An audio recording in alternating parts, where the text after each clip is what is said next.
Fala pessoal, estamos começando mais um podcast aqui na Beats e hoje eu recebo ele. Eu falei com vocês que eu ia trazer esse cara aqui, era uma promessa eu cumpri a promessa que fiz com você. Quem é esse cara aqui?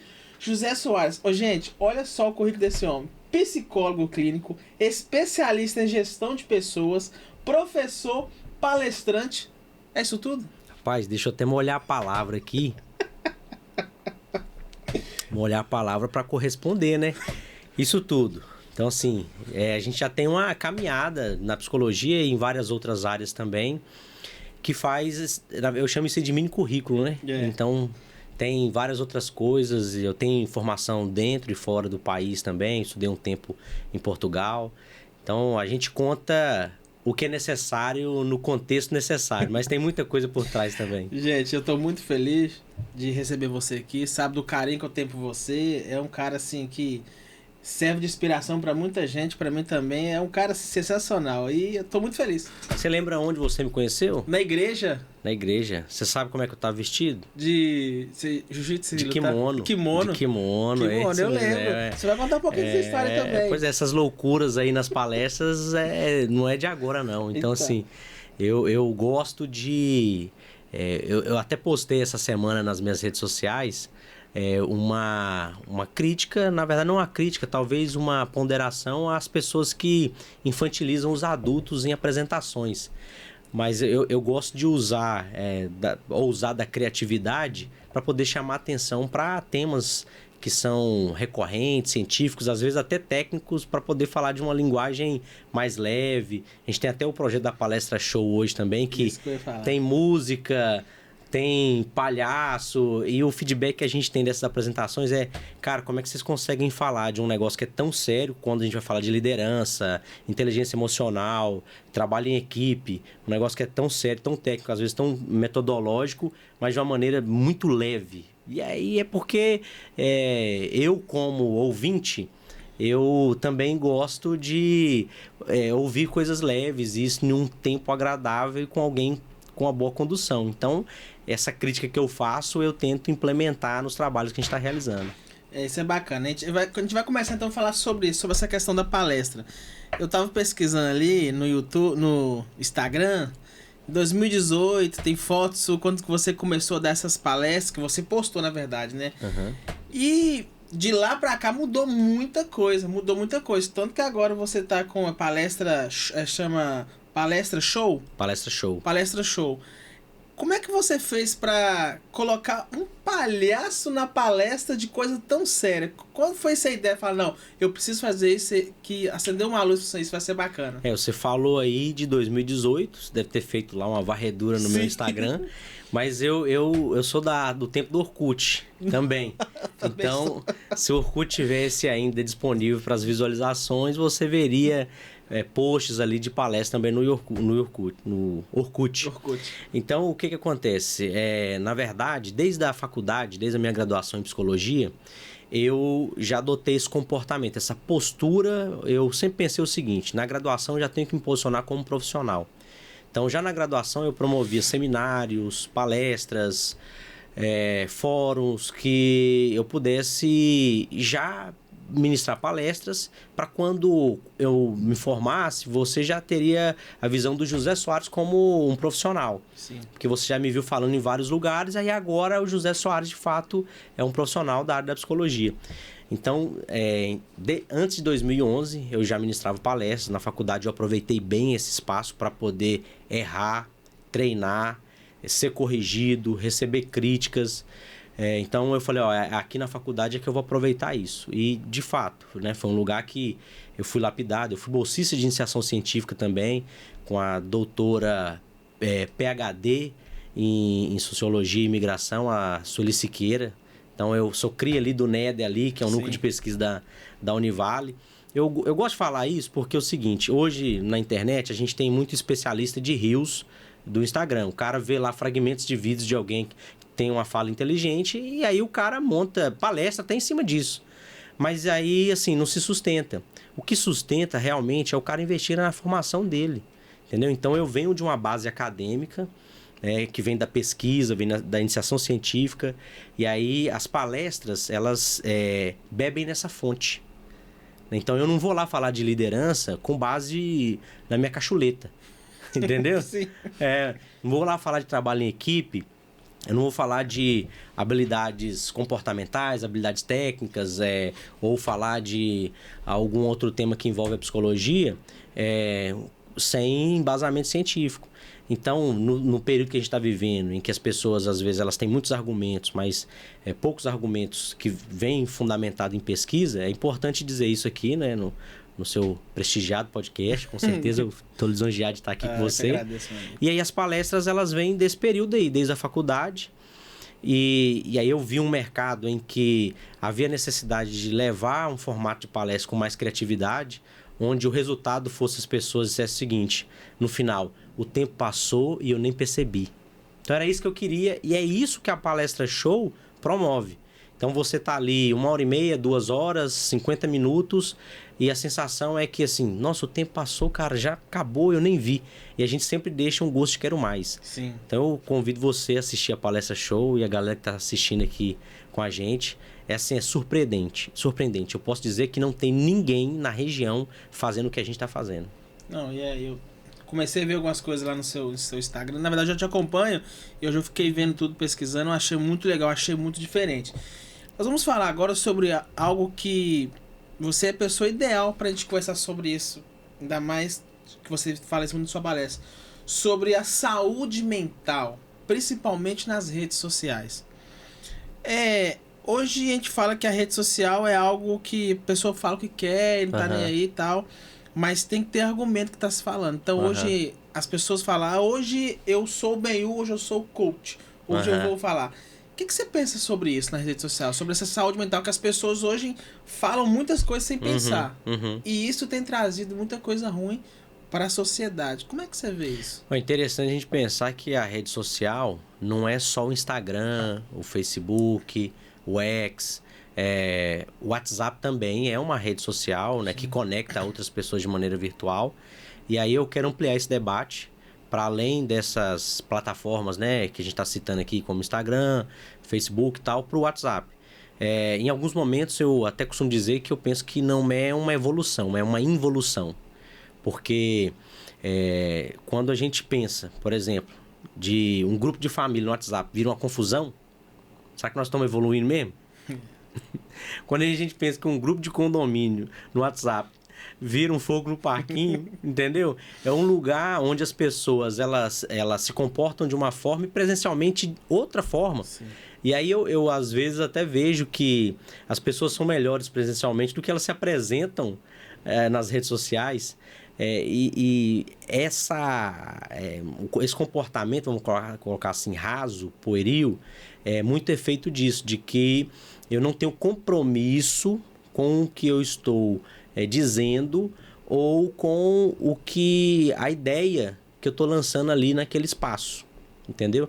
Porque não tem pesquisa, não tem essa necessidade. E aí eu falo, e aí vai ter quem vai legitimar, e aí talvez uma boa parte das pessoas estão legitimando exatamente por ausência de filtro, né? Não existe um filtro individual com um crivo bem elaborado, às vezes para poder assimilar algumas coisas e definir se isso aqui faz sentido ou não faz sentido. Não, isso aqui eu não quero nem ter contato. E aí assim, é uma estratégia minha. Eu nem grupo de família eu participo no WhatsApp. Não, você abre o meu WhatsApp ali e você vai ver. Eu não participo de grupo de família. Ah, mas por quê? Porque às vezes você está discutindo ali assim, gente, a avó, nós vamos levar ela para viajar ou não vai? Aí, só eu que levo? Ninguém mais quer saber dela, aí vira só eu amo minha mãe e não sei o quê, e tal, vira uma confusão.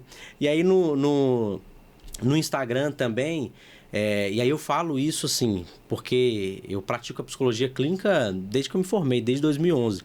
Então eu tenho pacientes que hoje procuram o consultório, vão para a terapia, porque estão sofrendo de ansiedade em função do excesso de consumo de redes sociais. Sim. Entendeu? Então, e isso é tão sério que quando chega um adolescente, por exemplo, no meu consultório com queixa de ansiedade, eu peço ele para abrir o celular, loucura, Pensa bem, nós estamos numa consulta aqui, eu falo assim, você começa a falar assim de palpitação, de alteração do sono, aí eu falo assim, você deixa eu ver seu celular? Ah, você abre aqui para mim, por favor? Aí eu vou lá em geral, tempo de uso, aí eu começo a olhar os aplicativos que você mais utiliza. Aí eu vejo Instagram, WhatsApp às vezes nem tanto, que aí ele não comunica muito, mas ele visualiza muito, e jogos. Então ele está consumindo muita rede social e entretenimento, né? Aí você vê que não tem nenhum aplicativo de educação ou de produtividade, porque, por exemplo, a gente sabe que no iPhone ele classifica os aplicativos por produtividade, por entretenimento ou redes sociais. Aí você vê que ela tem pouco contato com o que é da produtividade. Eu até vi essa semana um vídeo do Pablo Marçal, ele falando assim, né? Ele pegou o celular e falou assim, ó, aí ele jogou no chão, pode jogar aqui? Não, esse aqui não, pode não. Tem um menino bonito aqui, ó. Pode jogar não, tá vendo? Ele joga ele no chão, né? Porque é uma cena bem pra marcar mesmo, pra causar impacto, é coisa de palestrante isso e tá. E aí ele joga no chão e fala assim, ó, você não precisa disso pra comer, você não precisa pra ir ao banheiro, você não precisa disso numa roda de amigos. E verdade, cara. Tem gente que hoje o primeiro hábito é o seguinte, acordou, passa a mão no celular, vai pro vaso. É mesmo. Entendeu? É mesmo. É loucura, loucura. E aí, nesse contexto aí, nós estamos vivendo uma era em que as pessoas estão vivendo hipervigilantes, porque eu não tenho nada para fazer, mas eu estou o tempo todo vendo se alguém mandou uma mensagem. Isso é hipervigilância. Então, eu tenho a sensação de que todo momento eu tenho que ver o que está acontecendo aqui. E essa hipervigilância, ela causa ansiedade e faz com que você se desconecte da realidade ao seu redor e se torne uma pessoa mais improdutiva. Porque isso tem sido uma distração. Aí rouba. Aí você tá lá, igual aqui, né? No estúdio aqui a gente tem programadores, designers, eu vi aqui e tal. Então você tá lá trabalhando numa peça. Aí você falou assim, deu uma distraidinha, olhou pro lado, pegou o celular. Aí você começou a rolar aqui, ó, no Instagram. Você viu que deu 15 minutos. Esses 15 minutos roubou sua produção. Aí a gente tem a queixa de que, cara, o dia acaba, eu tenho a sensação de que eu não fiz nada. Então é isso aí que nós estamos vivendo. Cara, sensacional. É uma aula. Você falou sobre ansiedade, mas eu queria te fazer uma pergunta. Você acha que hoje a internet ela tem causado muita depressão nas pessoas? Você acha que é uma das causadoras? Então assim, quando a gente fala de depressão e ansiedade, às vezes a gente vai ter sintomas mistos num desses diagnósticos. Eu posso ser uma pessoa ansiosa com sintomas de depressão também. Eu posso ser uma pessoa depressiva com sintomas de ansiedade. E aí, quando a gente envolve rede social nisso daí, a gente vê um comportamento que é a comparação. Que aí vai deixar ou o sujeito ansioso ou vai deixar o sujeito depressivo. Porque aí eu começo a ver o seguinte: gente, todo mundo namorando, não arruma namorado. Minha vida sentimental é uma bosta. Entendeu? Uhum. Então, gente, todo mundo trabalha, não arruma nada na vida. O cara, olha lá, todo mundo tem o seu carro, todo mundo tem isso, olha lá, casa, isso, aquilo, outro. Então, hoje rola muito isso, o que gera uma apreensão, uma inquietação nas pessoas, de achar que a sua vida está funcionando, está fluindo e a minha não, eu estou parado. E aí eu vejo no consultório muitas pessoas que vêm com esse discurso de comparação do que ela está visualizando na vida de outras pessoas. Muitas delas ela nem conhece, mora até em estados diferentes, mas ela passa a seguir e acha que, poxa, eu realmente não presto para nada na vida.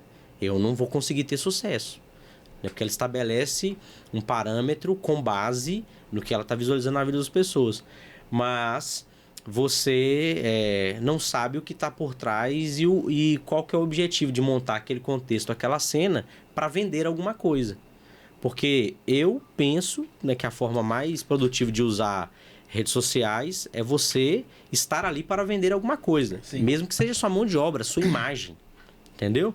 Se você for olhar a minha rede social, você vai perceber que ela tem entretenimento, ela tem informação, ela tem a minha família, mas o objetivo que eu estou fomentando é a minha imagem. Alguém pode dizer, o José é Aparecido, o José é vaidoso. Não tem nada a ver com isso.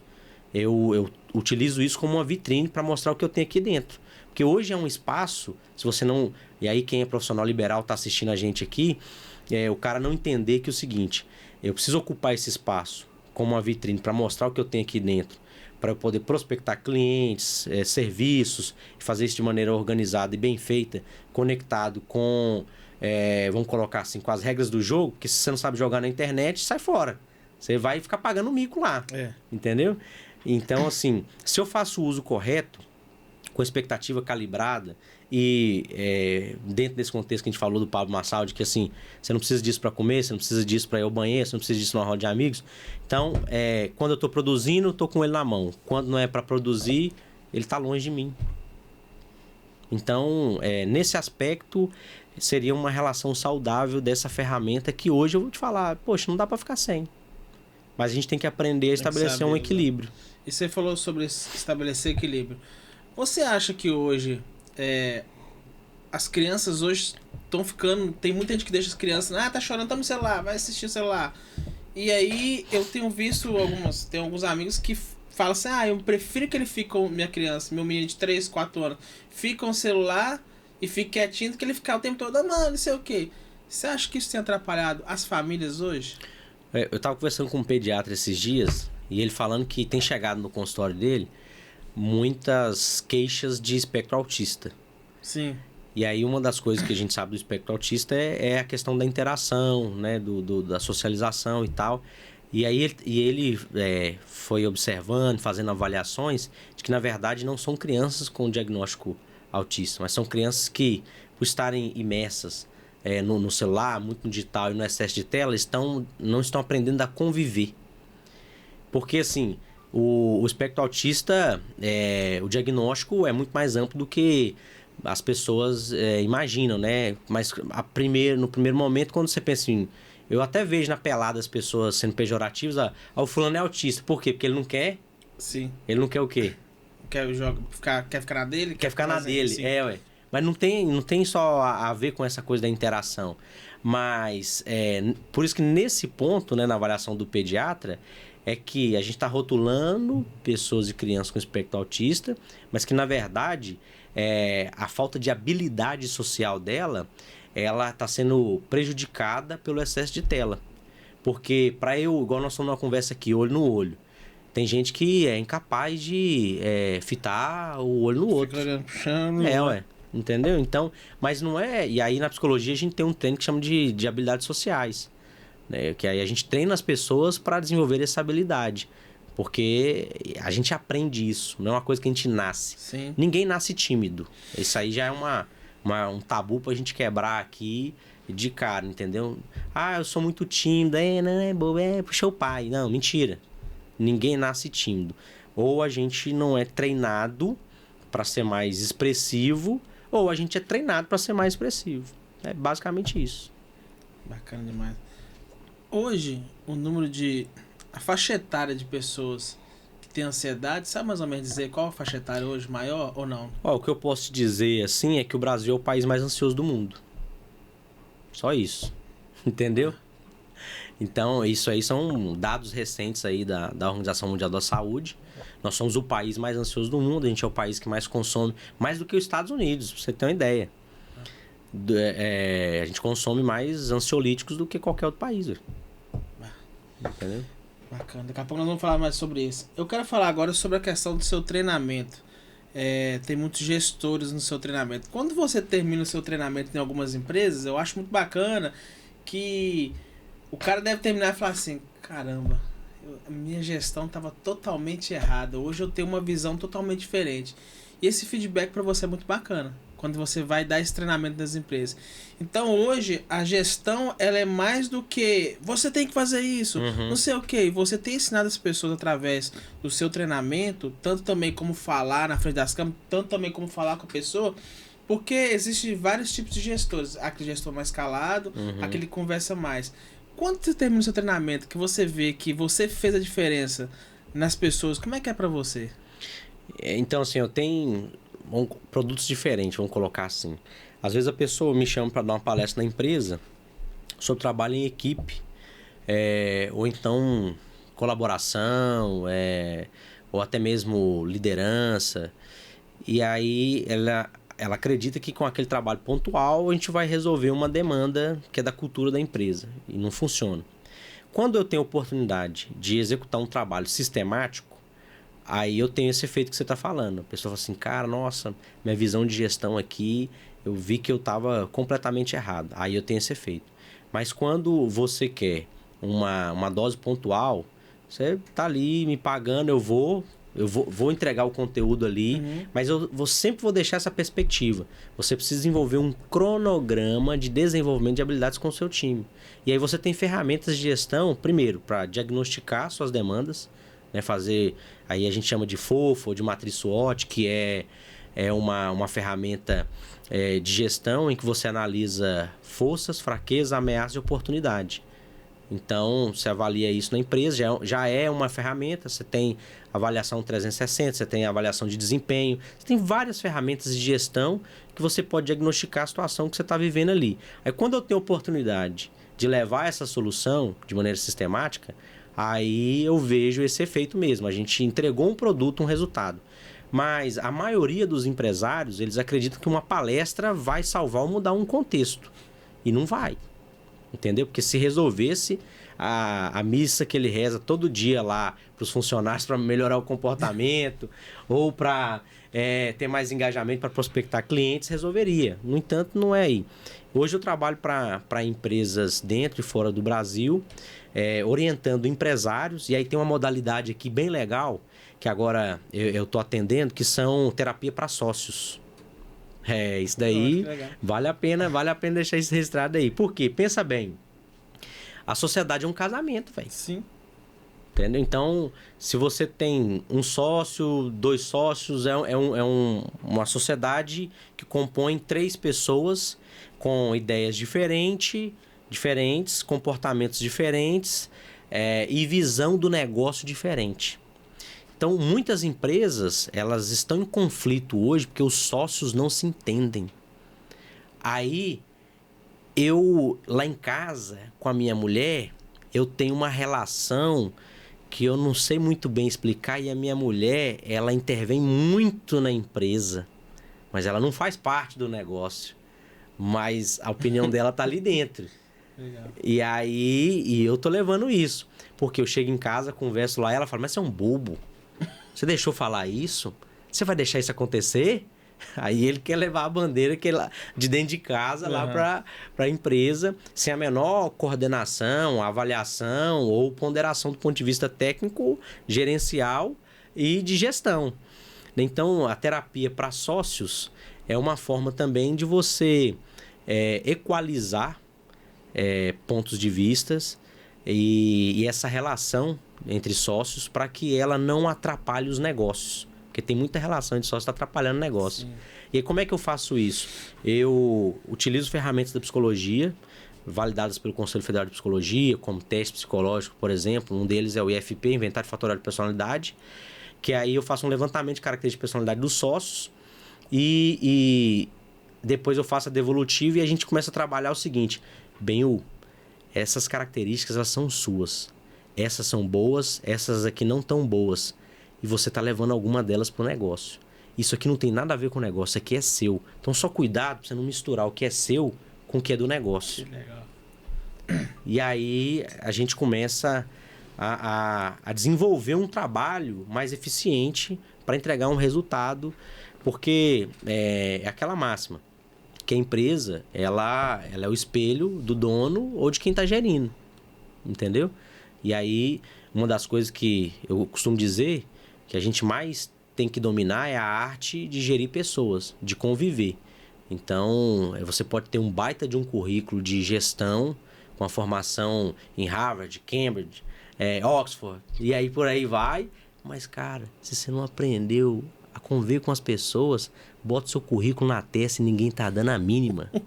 Entendeu? Já viu aquele cara assim, nossa, fulano tem muito conhecimento, mas, nossa, pra conviver com ele é duro. É difícil. Cara, rasga o currículo, velho, que não presta pra nada. O cara que não presta pra conviver com a outra pessoa e conseguir produzir uma convivência harmoniosa, meu irmão, que negócio que vai bem com ele? Na mão dele não vai, não. Então, uma arte que a gente tem que dominar no mundo dos negócios e na nossa vida pessoal é a de se relacionar, né? E aí, a gente que é cristão, A gente entende a maneira que a gente foi criado. Como é que Deus criou a gente?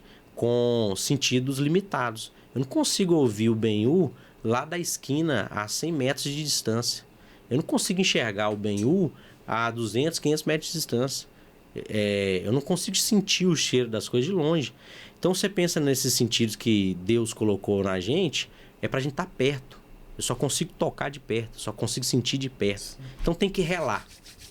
Entendeu? Então a gente foi criado para estar um relando no outro. Entenda bem isso aqui, né, velho? Sim.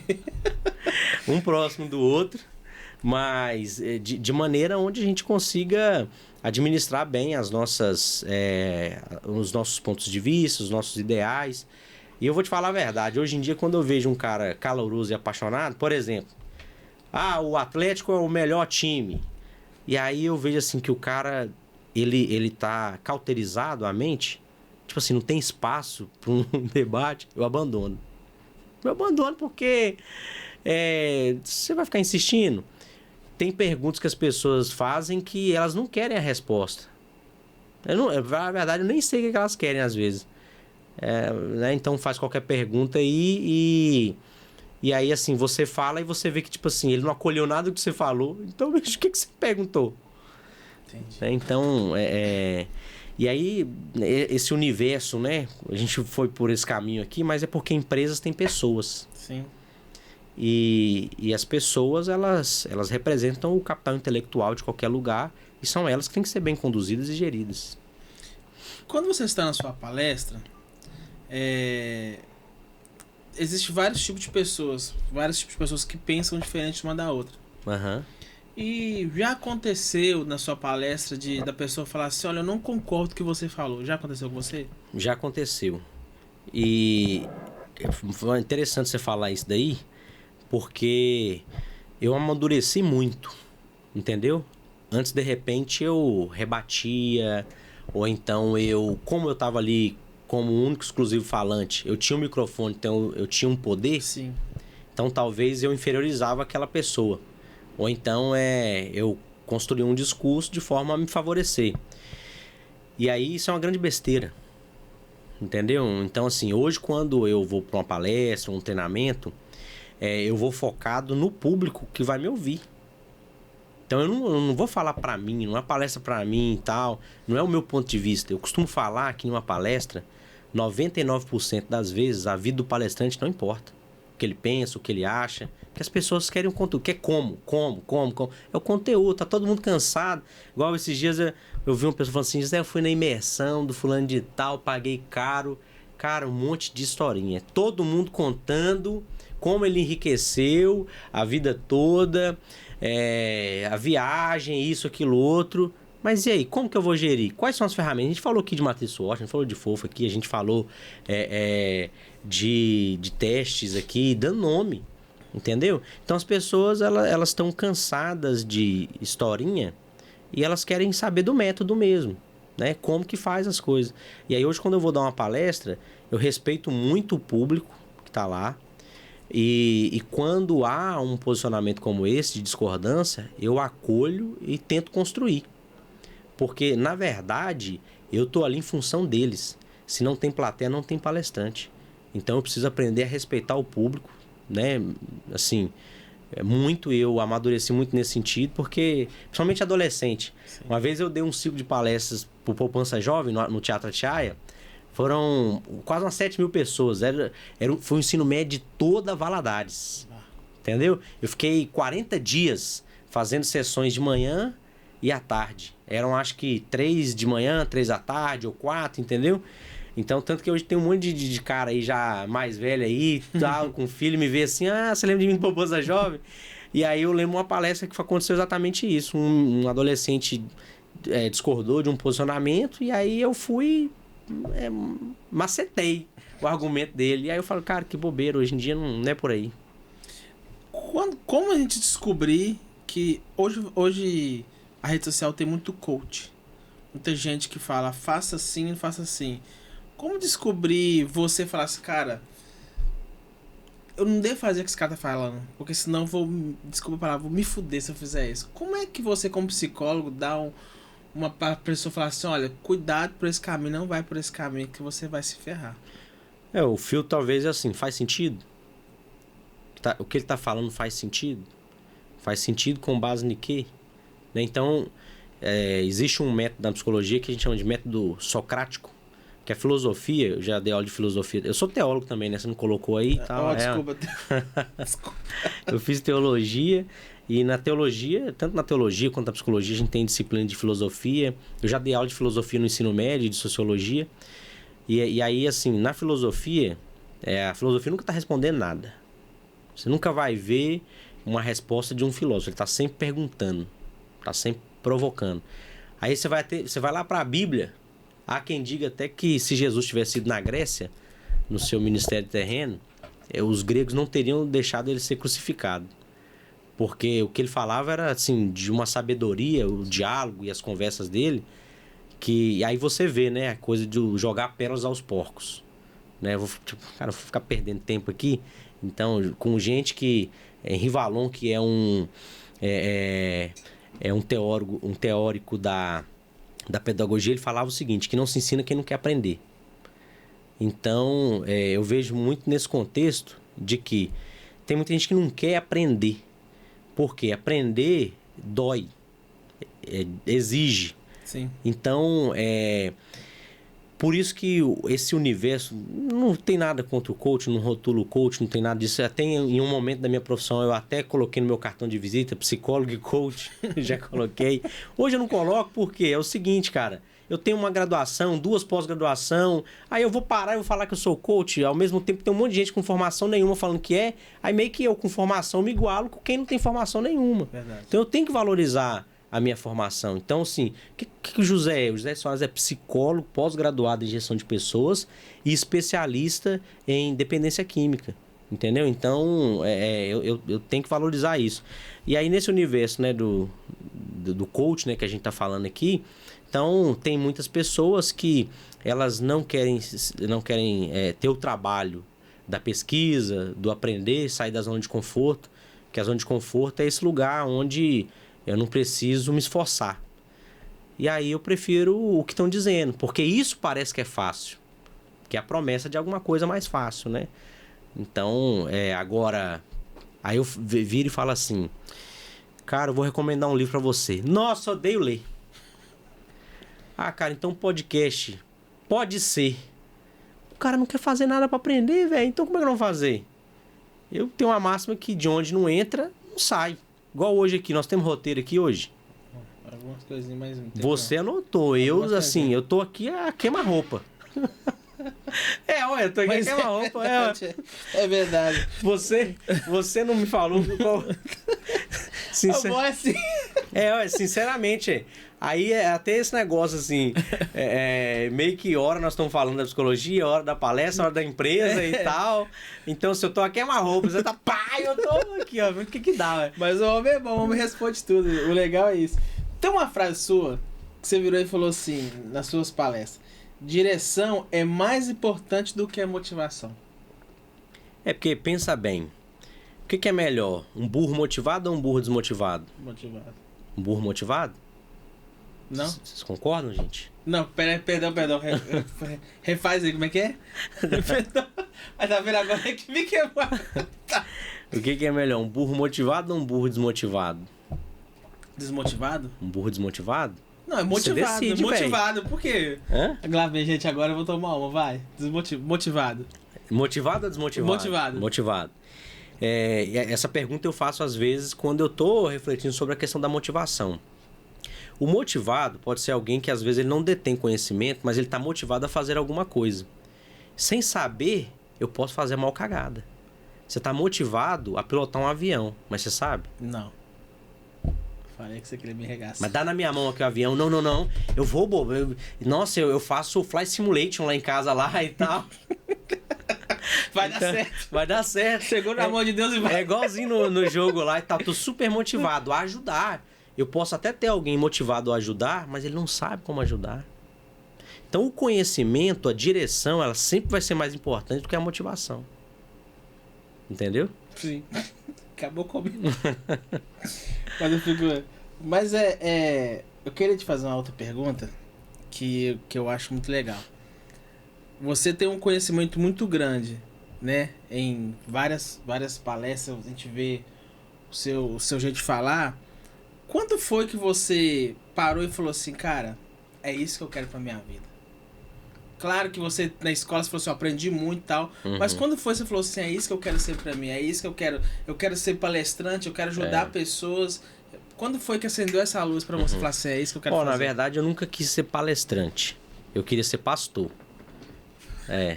Mas não entendi a risada, não. Não, porque você falou engraçado. Até o cara atrás, ele riu ali, ó. Mas nunca quis ser palestrante, eu sempre quis ser pastor. Na verdade, eu como vários adolescentes, aos 17 anos eu não sabia qual profissão eu queria seguir. Não tinha um direcionamento. Aí é a coisa da direção que nós estamos falando aqui. E aí, com 17 anos, foi quando, de fato, eu me converti. E aí a gente fala muito dessa questão da conversão. Em que sentido? No sentido de que eu falei assim, poxa, eu tenho que ser discípulo de Jesus, eu tenho que caminhar com o mestre. E aí, depois dessa decisão, eu peguei e comecei a estudar teologia.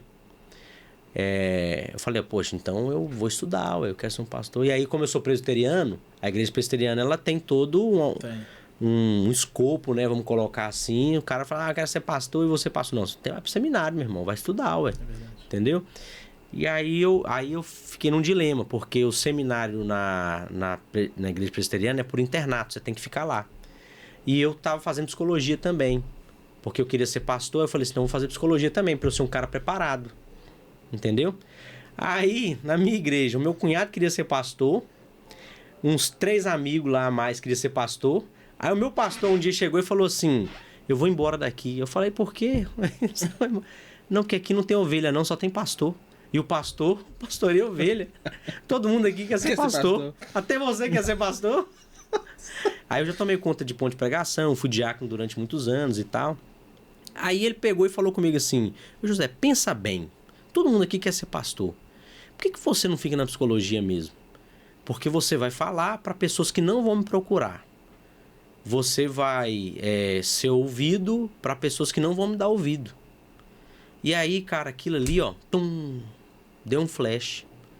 No consultório eu pratico psicologia, nas palestras eu pratico metodologia e ciência, mas o meu comportamento, as minhas atitudes não deixam de testemunhar o que eu acredito e a mensagem que eu penso que eu estaria levando se eu tivesse me tornado um pastor. Entendeu? Então, meu testemunho de vida, as pessoas que se aproximam de mim e que veem como eu penso, a minha cosmovisão das coisas. E hoje, é aquela história, né? Jesus, quando estava aqui no ministério dele, ele andava sobre as águas o tempo todo. Como é que ele ia de um lado ao outro do rio? Como é que ele fazia? Ia no barco. Teve só uma vez que ele andou sobre as águas, não foi? Aí ele usava o quê? Barco. Um barco. Quem fez o barco? Os homens. Carpinteiro, né? Sim. Na época deve ser, né? O carpinteiro. Não tinha indústria naval, né? O carpinteiro. E aí, cara, a mensagem com relação a isso é o seguinte: se não existisse o carpinteiro, não tinha o barco. Então Jesus não ia cumprir a missão dele de ir de um lugar ao outro. Então eu percebi que o que eu faço é um caminho, um meio, um canal, uma forma de levar isso de um lado ao outro, assim como o carpinteiro que fazia o barco lá no passado, né? Então, aí às vezes tem gente que nem sabe assim que eu sou cristão, que eu frequento a igreja com regularidade, que eu procuro formar a minha família com esses valores, porque eu não falo no meu consultório mesmo, às vezes não é mesmo, cara, não sabia que você era crente, velho, é mesmo? Então, às vezes a pessoa até assusta, não sabia, velho. Aí fala assim, você tem uma mente tão aberta. Não tenho uma mente aberta. Eu tenho a mente que, cara, que tem que ter, né? Entendi. Então, que tem que ter em que sentido? Quando você está disposto a aprender, você aprende a ter espontaneamente, né? Então, quando você tá com a mente assim desprendida, até quando você não quer aprender, você está aprendendo. E aí você começa a ver conteúdo em tudo. Entendeu? Sim. Aí fica até mais fácil para produzir nas redes sociais. Sim, sim. É, Você já escutou pessoas falando assim, fazer terapia é frescura, pra que essa bobeira, não sei o quê? Pra Já. você. E como é que é? Ué, O que você pensa sobre isso? muita gente pensa assim, né? Terapia, eu vou dar uma enxada esse caboclo para um lote para capinar. Tá faltando é serviço. Tem um áudio de um cara aí, eu adoro esse cara. Ele fala assim: Ô Ronivon, cara, sua vida tá boa demais, cara. Pensa, você não tem um problema, você não tem uma mulher, você não tem menino. Você já viu esse áudio? Já? Nunca ouviu? Já ouviu? Já? Você não tem um problema, cara. Você não tem uma agiota te cobrando. Você não... Então, assim, tem gente que acha que, por exemplo, alguém que desenvolve algum transtorno do humor e tal, algum quadro depressivo, de ansiedade, ou tem crises, fala que é frescura, né? Que a pessoa não tem problema na vida, é por isso que ela tá assim. Mas na verdade não é por aí, cara. Eu até esses dias eu vi uma mulher se posicionando essa semana, aí depois no final da fala dela, ela falou assim... Aí depois eu conversei com ela, e ela sabe que eu sou psicólogo, ela falou, não, José, não, a terapia é bom demais, eu faço terapia há 10 anos. Aí eu vi o posicionamento dela, falei, tá explicado. Empoderamento. Ué. Então, assim, faço terapia tem 10 anos. Por quê? Porque ela tem algum problema mental, algum déficit? Não. É exatamente para ela assumir o controle do comportamento dela, agir com coerência e saber se posicionar quando ela precisa. Entendeu? Por quê? Isso fruto do autoconhecimento, porque ela se conhece. Entendeu? Ela sabe separar o que é dela e o que é do outro. Então, terapia é sobre isso, meu irmão. Sensacional. Vamos falar um pouquinho agora sobre o esporte. O esporte foi fundamental na sua vida, né? Somente o jiu-jitsu, né? Acredite quem quiser, né? Você já disputou campeonato? Já ganhou medalhas? Eu cheguei na minha cidade de caminhão de bombeiro, com carreata. Eu sou vice-campeão europeu de jiu-jitsu, né? Eu disputei esse campeonato em Lisboa, que aí foi quando eu voltei depois para estudar em Lisboa, né? Na verdade, em Lisboa não, em Vila Nova de Gaia, que é uma cidade do lado do Porto ali, em Portugal. Mas essa coisa de estudar em Portugal foi parte desse contato com o jiu-jitsu. Então, assim, o jiu-jitsu surgiu na minha vida na pré-adolescência, entre os 12 e 13 anos ali, ou na adolescência. E aí eu falei sobre isso com a minha mãe hoje. Falei assim, minha mãe falando tal, de algumas coisas que eu faço. Eu falei assim, mãe, que adolescente que eu fui, mãe? Como é que eu era? Os meninos me ofereciam maconha, eu não fumava, rejeitava. Eu nunca bebi na minha vida, não sei, velho. Não é preconceito, não é nada com relação a quem bebe. Mas você falar pra mim que tá certo, um cara que começa a beber na sexta, só para na segunda, que ele perde a interação dele com a família, que ele não sabe fazer outra coisa não ser beber. Se você falar que tá certo, velho, aí você... Entendeu? Você falar que tá certo, o cara... igual uma vez, eu lembro como se fosse hoje, um estudo de caso que a gente tava fazendo na faculdade, eu falei que a gente tinha que intervir no hábito de fumar do paciente, aí a minha colega de faculdade falou que eu tava agindo com preconceito. Né? Sabe porque você não fuma, não bebe, você tem que achar que é errado. Eu falei, não é errado não, vamos começar aqui. É um mau hábito ou não? É uma coisa que tá prejudicando a saúde dele ou não? Aí hoje eu tenho paciente que o cara fuma cigarro eletrônico, o vapor, que o cara já acorda de manhã, vai pro vaso, em vez do celular, tá lá com o vape o tempo todo. Então, eu tenho paciente que quer fumar lá na minha sala. Então, assim, aí eu vou intervir nisso ou não? Né? É um mau hábito ou não? Aí eu falando com a minha mãe. Né? Eu falei, mãe, que adolescente que eu fui? Esse dia até me criticaram. Falaram assim, Zé, você não tem condição de atender esses pacientes, não, Zé Salles. Você não bebe, você não sabe, você não fica louco, você não sabe o que é tomar um pó e tal. Falei, cara, não é por aí, mano. Então, e aí o esporte, ele trabalhou muito bem essa conduta na minha vida, que é a coisa da disciplina. O meu professor de jiu-jitsu, na época era até o Júnior, né? O Carlos Machado Fani, foi meu primeiro professor de jiu-jitsu. E aí ele como ao percato, uma cidade pequena, ele vigiava até quem tomava Coca-Cola nas lanchonetes. Se era atleta dele, podia tomar, beleza, ele não fala nada lá não, mas se chegasse no treino outro dia, você ia pagar 10. Que é um exercício que é dificultoso, ou então você ia passar no corredor polonês. Que é tomar as fachadas, entendeu? Então, assim, aí tem gente que olha pra mim e nem acredita que eu sou lutador. Eu já tive 3 academias de jiu-jitsu. A minha equipe feminina já foi a terceira colocada no ranking em Minas Gerais, ali de Alpercato, olha só pra você ver. eu saía com a turma aí lá pra disputar campeonato no Mineirinho, Belo Horizonte e tal. Aí tem gente que não acredita, olha assim, mas cadê sua orelha quebrada? Não tem nada, tá nada, não acredito não. Aí toda vez que eu falo disso, eu tenho que postar no Instagram a foto de novo pro pessoal acreditar. Mas assim, o esporte, cara, quando a pessoa leva a sério mesmo, porque aí eu vi muitas pessoas que elas, assim, não levaram a sério, desvirtuavam o propósito do negócio e tal.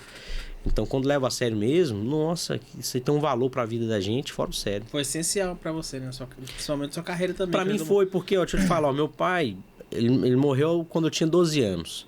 A minha mãe, com essa coisa de eu ter que criar 3 filhos, teve que migrar para os Estados Unidos. Aí deixou um menino de 12, um de 15 e um de 17 morando sozinho, cuidando do outro. Entendeu? Se o conselho tutelar naquela época... Não, nem lembro na época como é que era a atuação do conselho e tal, mas não, a gente tava já tinha sido adotado, a gente tinha ido para um abrigo. Mas aí, cara, minha mãe foi para os Estados Unidos e tal, essa coisa toda. Então, aí na psicologia a gente entende que o papel dos pais muitas vezes é o papel do cercado, de colocar limite ali, entendeu? Então, quem impôs os limites na minha vida foi a igreja, porque aí eu passei a frequentar a igreja na minha adolescência. Então, ela que me deu esse senso de certo e errado, de moral e ética. Porque num período mais importante da minha vida, com 12 anos, eu consolidando a minha psicoidentidade, eu estava sendo criado por um de 17 anos e um de 15. E aí, o outro papel foi o jiu-jitsu. Né? Que aí eu tinha o professor realmente como essa referência, talvez, paterna, que disciplinava, dizia o certo e errado e a conduta que você tinha que seguir como cidadão. Porque aquela coisa do esporte, ele não forma só um esportista, ele forma um cidadão. E aí, então, o jiu-jitsu ele teve muito esse papel na minha vida também. Eu lembro quando você foi na igreja, pregar na igreja lá, vestido lá, achou todo mundo diferente. Você foi lá com a minha E irmã. aí, eu acho que nessa época aí, eu estudei com sua irmã, acho que ela até concluiu já o curso, né, de psicologia. Tá terminando, finalizando agora. Ela parou... A SCAT parou, depois ela fez letras. Agora tá finalizando já. E aí, ó, pra você ver, eu fui secretário de educação dela. Isso. Em Alpercata.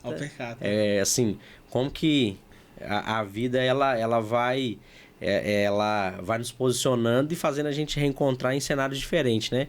E aí, hoje, então, ela terminando a graduação, porque era um sonho dela desde muito tempo. Parou lá, talvez pelos motivos dela. Eu acho que ela engravidou, teve filhos e tal. E aí é isso mesmo. Aí não dá pra você tocar uma graduação e tocando filhos, você sacrifica muito os meninos. Quem consegue tem os seus méritos e sabe qual é o desafio, mas realmente, assim, é difícil disputar essa atenção. E aí, então, assim, né, nessa época lá, eu tinha voltado de Portugal em 2006. E eu comecei a faculdade em 2007. Aí foi quando eu conheci a sua irmã. Sim. E logo ela... Olha pra você ver como que é essa coisa do testemunho, né? Logo ela viu quem é o José. E eu ali com 18 anos, ela me convidou para falar na igreja dela. Olha que responsabilidade. Verdade. Entendeu? Então, mas é porque ela viu alguma coisa ali. Então, e fruto dessa história que nós estamos contando aqui. Dessa formação... de você ocupar os espaços que vão agregar alguma coisa para você e aí você fazer escolhas que elas não vão gerar prejuízo para sua vida, porque hoje tem um monte de gente fazendo escolha que vai gerar prejuízo. Verdade. Né? E aí, assim, eu sempre falo, quando eu tô falando para jovens, que se você quer se destacar hoje um pouco mais, você não precisa destacar muito, não. Um pouco mais, cara, é só você ler um pouco mais, porque a galera de hoje não tá lendo nada. Galera de todo TikTok. Né, Kaique? Entendeu? Não tem cara que tá o tempo todo no TikTok, não. Não, o Kaique é... Não, aqui o nível é hard. O cara não pode dar mole, não. Tu pode não. Tu falou algo aí que eu ia te interromper, mas eu vou falar agora sobre a questão de dependente químico. Por que você foi pra essa área? Rapaz... Você tira queima-roupa mesmo, né? Você não tô trocando. É porque eu ia perguntar aquela hora. Tem que deixar claro pro pessoal que qual que é a tônica do nosso bate-papo. É a vida. Não, hoje, gente, eu tô querendo saber tudo da vida dele. Então, assim, porque ele é referência, não preciso nem falar. O Zé Soares, ele é um cara que eu posso falar porque eu conheço. Nunca foi um cara que você achou, eu sou isso. Não, eu acho muito legal nele. Mas por que você foi pra essa área de dependência química? Dependente químico? quem tem uma influência muito grande nessa formação, e aí quando eu me proponho a fazer uma coisa, eu vou buscar especializar naquilo. Então, como é que surgiu a questão da dependência química, né? Eu fui trabalhar em uma clínica de dependência química, que era a Vitória Spa, que era do Dr. Francis. Uhum. E eu fui o primeiro psicólogo dessa clínica. E aí, isso em 2013. Eu tinha me formado em dezembro de 2011. Aí eu trabalhei em outras frentes. E aí o Francis foi abrir essa clínica. Nós nos conhecemos em um grupo de estudo entre psicólogos e psiquiatras. E aí ele viu ali, poxa, vou agregar esse cara na minha equipe. Aí ele fez o convite, eu muito receoso, porque assim, será que eu vou dar conta? Como é que é e tal? E aí então, quando surgiu a oportunidade, eu logo comecei a me especializar. Eu fui fazer uma pós-graduação em dependência química. E aí até assim, eu comecei a perceber que o seguinte, cara, dependência química é uma doença. Porque até como psicólogo recém-formado, na época eu falo assim, isso é falta de vergonha na cara. E não é, entendeu? Então tem muitos profissionais profissionais da saúde, que julgam a dependência química como um rebaixamento de caráter, uma falta de caráter ou até mesmo uma falta de vergonha na cara. E aí, quando na verdade é uma doença, que ela precisa de tratamento, ela precisa de cuidado, muitas vezes ela exige que a família tome decisões pela pessoa, porque ela já não está em condições de discernir, né, a forma dela interpretar a vida e as coisas já roubaram dela essa capacidade de entender o que é melhor para ela ou não. E aí um livro que eu gosto de indicar sobre a questão da dependência química é a biografia do Casagrande, que chama Casagrande e Seus Demônios. É um livrinho assim, né, não tem nenhuma base científica, é basicamente o relato dele com relação à dependência química, o que ele viveu. Mas é um livrinho que eu li o livro assim muito rápido, porque você vai interessando ali pelo enredo da história dele, como é que foi. E aí ele mesmo falando que ele foi internado 3 vezes, mas todas as 2 primeiras vezes ele tentou convencer a família a tirar ele de lá, com o argumento de que ele tinha uma vida muito importante lá fora. Ele era uma pessoa famosa e que ele tinha que cuidar da vida dele lá fora. Ele não podia ficar ali dentro. Aí a última vez ele ficou 9 meses internado. Aí foi quando ele falou, no livro ele fala assim, foi quando eu parei de mentir para mim mesmo. E aí eu vi que eu precisava ficar ali. E aí, como ele foi uma internação compulsória, ele foi levado à força para essa clínica que ficou lá involuntariamente. Aí ele pegou e falou que a palavra forçado deve ser alterada ou entendida como ajuda. Porque muitas vezes eu sou forçado a uma coisa, mas que na verdade aquilo ali parece que é agressivo no primeiro momento, mas é uma ajuda impositiva que eu estou recebendo para eu sair daquela situação. Então aí eu fui para a dependência química nesse contexto, trabalhando na clínica com o Francis. E aí hoje eu não atuo mais nessa modalidade que é de internação, mas tenho vários pacientes dependentes químicos que fazem tratamento ambulatorial no meu consultório. Então são pessoas que não estão internadas, mas estão em tratamento. E aí em tratamento psicológico e tratamento medicamentoso, né, no caso com Francis, né, ou outros profissionais especializados. No modo geral, você tem várias pessoas que você atende. Teve algum caso de pessoas que você atendeu e fala assim, que marcou você, marcou a sua história? Seja algum jovem, algo que você fala assim, esse é o que marcou realmente a minha carreira, ter atendido essa pessoa. Tem vários casos. E assim, eu gosto demais de estar no consultório. Na verdade, eu acho que talvez eu mais recebo do que eu entrego quando eu estou no consultório. E o mais interessante, e aí quando eu falo que tem vários casos, é porque eu não teria condições de falar de um aqui, porque tem vários. Sim. Todos os dias que eu vou atender, e aí na semana anterior eu trabalho um assunto com você e você volta falando de como você conduziu a situação de maneira bem sucedida, em algumas delas é um tapa na cara pra mim. Que eu falo assim, cara, nem eu tô conseguindo. Esse cara foi lá e peitou o negócio, foi lá, fez e resolveu. Entendeu? Exemplo, um cara que muito rude, turrão, brigão, e que precisa melhorar esse temperamento dele e aprender a preservar os relacionamentos. Aí você vê como que o cara mudou o comportamento dele e tá conduzindo isso de uma forma diferente. Aí você vê assim, rapaz, às vezes tem algumas coisas que eu não tô conseguindo e o cara tá com base. Por isso que aí não é... Por isso que não é o José. Sim. É a ciência, é a metodologia. Como lá eu tô praticando metodologia, não tô praticando o meu exemplo de vida, aí funciona. E aí eu vejo muitos exemplos nesse sentido, entendeu? De pessoas que estão sendo resilientes, que estão dando a volta por cima, que estão fazendo coisas extraordinárias, resgatando o casamento, que estão conseguindo... até a gente falando a questão do vício, da dependência química, cara, você abandonar um vício de 10 anos, por exemplo, de cocaína, o alcoolismo, o cigarro... Cara, esse cara é muito corajoso. Esse cara é forte, meu irmão. A vida dele aí... Isso aí tem que dar um livro, entendeu? Nós estamos falando de uma coisa que não é fácil de abandonar. E o cara conseguiu. Eu tenho vários exemplos, assim, de cara que tava jogando tudo pro alto e o cara conseguiu, sabe, dar a reviravolta, dar a volta nisso daí. E hoje, com doutorado, esposa... família, entendeu? Então, são vários exemplos de pacientes assim que me encantam no consultório todos os dias. E ali eu tô ouvindo, acolhendo a demanda deles, intervindo, mas eu tô aprendendo o tempo todo. Bacana. É nesse momento que você fala, tá valendo a pena, né? Vamos lá agora, vamos trocar de... Hoje eu tô com... Qual que vai ser agora? Vamos ver aí. A gente vê muito você no Instagram, rede social, que você é um cara muito família, né? Eu até notei que não falar errado. São 3 filhos. Aham. Lucas, Vitor e Mirella. Isso. E a esposa, doutora Laísa.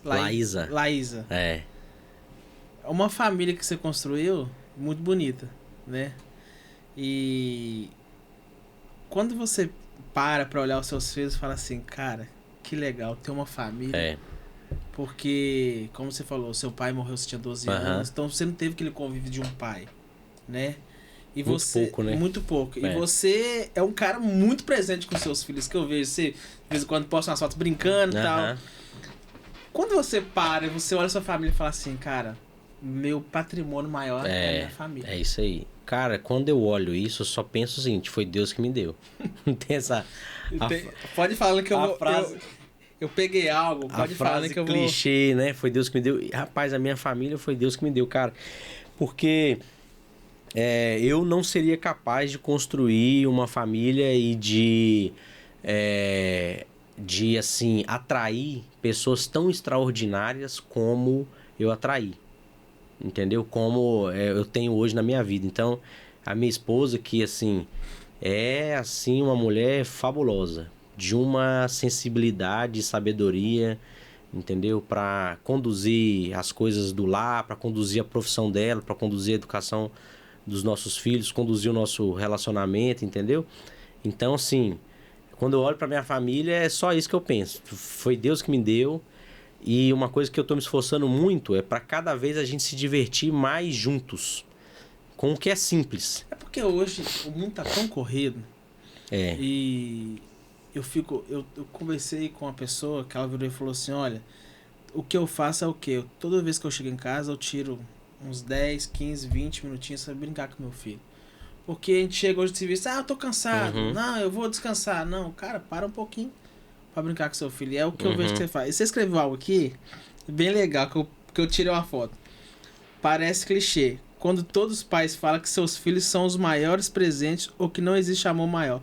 Porém, eu confirmo, e é isso e muito mais. Ser pai mudou a minha vida por completo e me fez enxergar o mundo de outra maneira.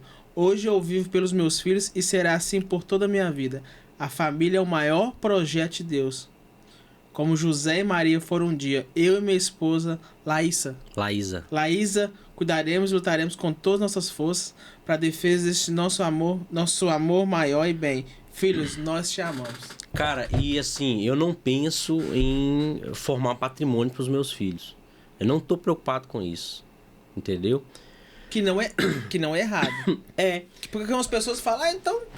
Não, então, porque o que acontece? Quando a sua maior preocupação é formar patrimônio para sua família e para os seus filhos, você perde, às vezes, o investimento no caráter deles. E aí, por que eu tô te falando isso? Porque eu tenho pacientes no meu consultório que, de repente, se preocuparam muito com isso, mas os meninos estão na droga. Entendi. Não estão nem dentro de casa. Entendeu? Não tem convivência. Então, aí o que acontece? Por isso que eu falo com o Vitor o tempo todo. E aí eu tenho levado o Vitor em palestras e tal. Mostrando pra ele como que as coisas funcionam, a vida funciona e tal. E falo assim, ô meu filho, você segue a sua... Aí ele, minha cabeça, papai. Aí eu bato no peito dele e falo, Vitor, você é o quê? Eu sou líder, papai. Pra ele aprender a liderar a vida dele e seguir a cabeça dele. Entendeu? Porque... Deixa eu beber mais uma aguinha aqui, né? Caramba. Não, fica à vontade, meu amigo. Porque é o seguinte, se você tem pessoas que são influenciáveis, então assim, você está formando pessoas que elas vão ser conduzidas, elas não vão conduzir. E quando você está formando líderes, filhos que vão atuar e se posicionar como liderança, cara, eu posso não deixar nada para eles, eles vão vencer. Porque tá neles buscar o resultado. Entendeu? Sim. Então, claro que eu viso o conforto da minha família, busco isso Dá um melhor e dar um melhor e tal, de dar uma estrutura, mas eu tô mais preocupado em quem eles vão ser do que o que eles vão ter. Sim. Eu vou fazer minha última pergunta pra gente encerrar aqui, que eu sei que o homem tem os seus compromissos. Rapaz, você foi muita bola que você já jogou aqui, eu já tô... Não, é a última.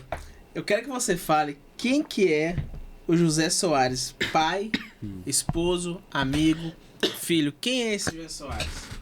Rapaz, o José Soares, pai, esposo, amigo e filho.